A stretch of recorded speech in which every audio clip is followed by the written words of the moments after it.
Those who are just turning in, we have Joshua Morgan, Washington, D.C.'s own wide receiver, man. Ended up being the 2012 season leader. Whoop, whoop. Check you out. Leading wide receiver. Check you out. Hey, so Josh, you just had surgery on your right ankle on both of your hands. How's your recovery going so far, bro? The recovery going good. They be having me in there rehab. They just did two procedures on my hands where they basically gave me shots and basically the lower ligaments. I had torn ligaments in both hands, so they just gave me the shots. Man, basically let the medicine do the work. So, all the swelling and all the pain finally left that. So it's feeling good, and I'm on every day rehab, working now, trying to get back to how I really play football. So I'm just excited about all that. So your first year playing with the Washington Redskins, how has your success been so far? Because you're from Washington, D.C., and I know it has to be a good feeling playing for your hometown football team. Oh, yeah, it's a great feeling, man. It's a lot of pride. I look up in the stands all the time and see some of the same faces I've been seeing since I was in high school, since I was in college. I see some of the same coaches that have been coaching me. It's a great feeling to be able to look in the stands or look across outside the stadium or pull up to the stadium and, have the memories like, man, it's home. 4-year-old memories, 5-year-old memories. My grandmother used to live right around the corner from the stadium. My father lived right up the street from the stadium. Growing up, I used to live right up the street from RFK. It's a lot of pride that come into it, man. So, I think that's the only thing that, helped me have the type of season I had with all the injuries I had. Just all the pride that came into it. What are some of the hardest lessons you've learned as an NFL player? The hardest lesson as an NFL player? See, man, my whole life I always try to please everybody, and I've always been a nice guy. So honestly and truly, it may sound crazy, but the hardest thing I had to do was start telling people no. That was the hardest thing I had to do, whether it was my family, whether, it was my brother, well, basically that's family, but, regardless of who it was, I just had to start telling people no, because people started trying to take my kindness for weakness. And, even people that I grew up with since elementary school, first, second grade, I got to this level when they started asking me questions and talking crazy like we ain't never talked before, and I try to keep my circle tight. I try to stick with the same people that I was in elementary school with, and I was in middle school with, and I was in high school. I keep my friends and my circle tight. And when they started talking crazy, I was just like, oh, man. I ain't know what to do, I think I saw it in the movie where they say money don't really change you, it change the people around you. Cause, and I had to learn that the hard way, man. People start acting crazy, people start acting out. Coaches start asking me for newer trucks, to buy them newer trucks than I had myself. What? So, so much that going on, I just had to start learning how to say no. Okay, let me paint this picture for you. Ready? Yeah. Okay, so we know that you used to play for the 49ers. Now, your first game in the stadium, you put your jersey on, you in there like you just ready. What is going through your mind as you're about to, put your feet on that turf and put it down as a Washington Redskin?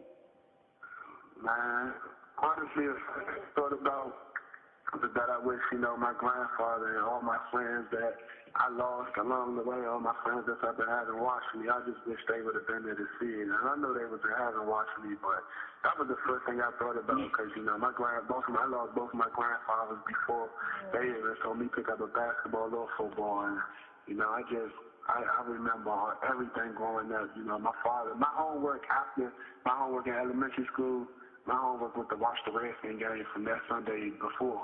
So, I do that with my father, my grandfather. He was a photographer, so I just wish he would have been there to take that picture of me running onto that field. That was the first thing I thought about. It was full of emotion, full of adrenaline, and I was just out there to seek and destroy, try to get in that end zone. That's mad love. At the end of the day, you gotta make sure you do it for them because they're watching you. They probably was going off up there too. Right. Going off, yeah, Josh, yeah. Hey, so Josh, off the field, you're involved a lot. Like, a lot of people don't know that you were a nominee for the NFL Walter Payton Man of the Year Award, and a lot of people don't know that this is an honor on players who have gone above their way, like for the communities and through charity work. So let some of the people, some of the things that you're involved in, because football, you're just not just involved in football. Right. You're involved in more besides that. Yeah, well, basically, I made it my business, you know, when they brought me home, ever since college, ever since I was at Virginia Tech, I always try to do stuff in the community with the kids to help the kids or whatnot, and, you know, just make whatever community I was in a better place. So when I got the call and they come out to the Redskins, I didn't even go speak to Coach Shanahan before I went to speak to the community relations person.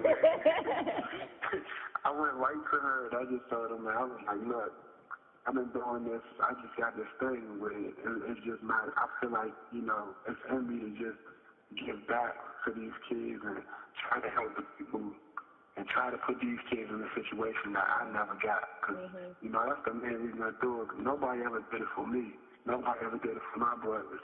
Nobody ever did it for, you know, my best friend that's in heaven right now. And probably could have saved his life. Or, you know, nobody ever did it for us. So I figured, if God will keep blessing me, then I'm going to bless everybody else with the blessings He blessing me with. So, I mean, when I went into her and told her that, you know, she basically looked up, she called the people on the 49ers. They told her, man, look, this guy didn't miss a Tuesday, which was the NFL All Day. He never missed a Tuesday. Everything we asked him to do, he the first one to offer. He the first one to do it. The kids love him. Everybody love him. He was the spokesman for Live United for the 49ers. So she told her, and then next thing you know, I ended up doing it for home. And I mean, nothing felt better than doing it for home for the same reasons I said. Like, these some of the same schools I went to. These kids living the same life I lived. You know, these kids come from nothing, come from nothing at all. Like, these kids going home with their parents, and their parents, you know, working every day just to make it or just to still be broke, you know, like my parents was, you know, like, it's just a crazy situation, you know, and that's why I try to make it my business, especially being back in it. Not all every Tuesday for the season, which is our off day, but to do as much as I can every week if I can, or 2 or 3 times a week if I can. Yeah, I know that's right. Yes, you better reach out in the community. Can I get a retweet? Can I get a retweet? Go ahead and retweet that. Go ahead and retweet that. Being a new member on the team, I know it has to be hard. Did any of your teammates try to play, like, jokes on you or anything, or they try to wow you out just because you was new? Nah, they kind of already knew better, you know. They didn't really fill me out, you know, because even though I was new, this is my 5th year in the league, so it's really, you know, nothing you could do with it. And they saw I was kind of a jokester and a prankster too, so I think they kind of were scared because they didn't really know my limits, you know. They know how far I go to get them back if they try something. But, you know, the only thing I always got was, oh, you from here, so you ain't going to hang with us because you already got your family, you already got your little circle. You know, they always gave me that little, you know, trash talk or whatever. Honestly, I wasn't worried about it. You know, they didn't really do too much. You said you went to Virginia Tech? Yeah. What did you study there? I was business management and real estate. Where did you want to pursue with that? I wanted to own a couple of businesses, make my own business, probably make some type of shoe business or clothing business. And I wanted to just buy a lot of property and fix it up, sell it. Maybe put a couple of restaurants, a couple of places. I definitely want to do a shoe store. I got to do something with shoes. I mean, but you might as well go ahead and make that shoe store because, you know, I love sneakers. So you might as well go ahead, put it over there by Iverson Mall, you know. Put it over there by Iverson Mall because it's close so I can just, because I need that. You put it somewhere on Bowie. Why you got to put it by? Okay, well, you can put it, all right, how about this? Where the Landover Mall used to be, just go ahead and buy that and go ahead and put like. That sounds good. Go ahead and buy that. Put like 5 shoe stores in there and a chicken spot, and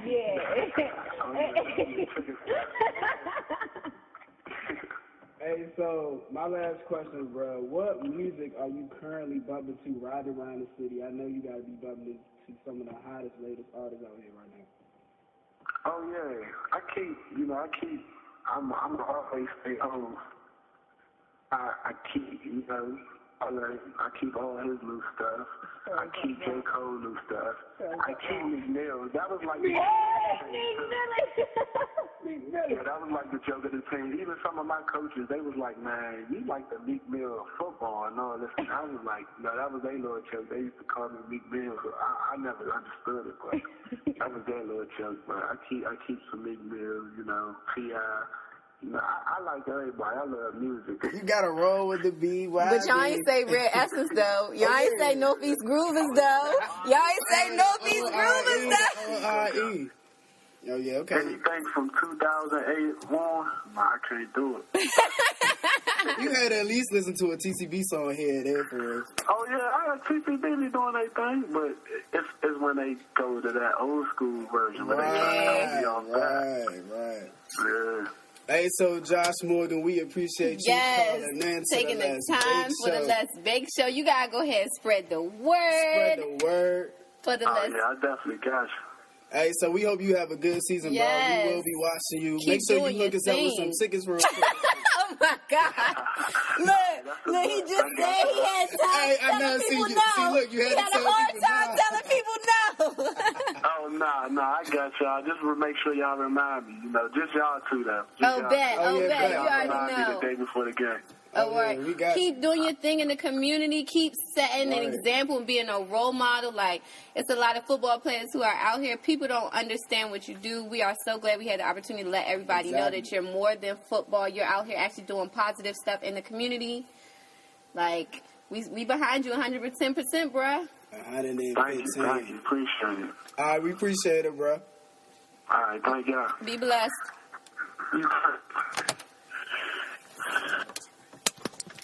Okay, so we just had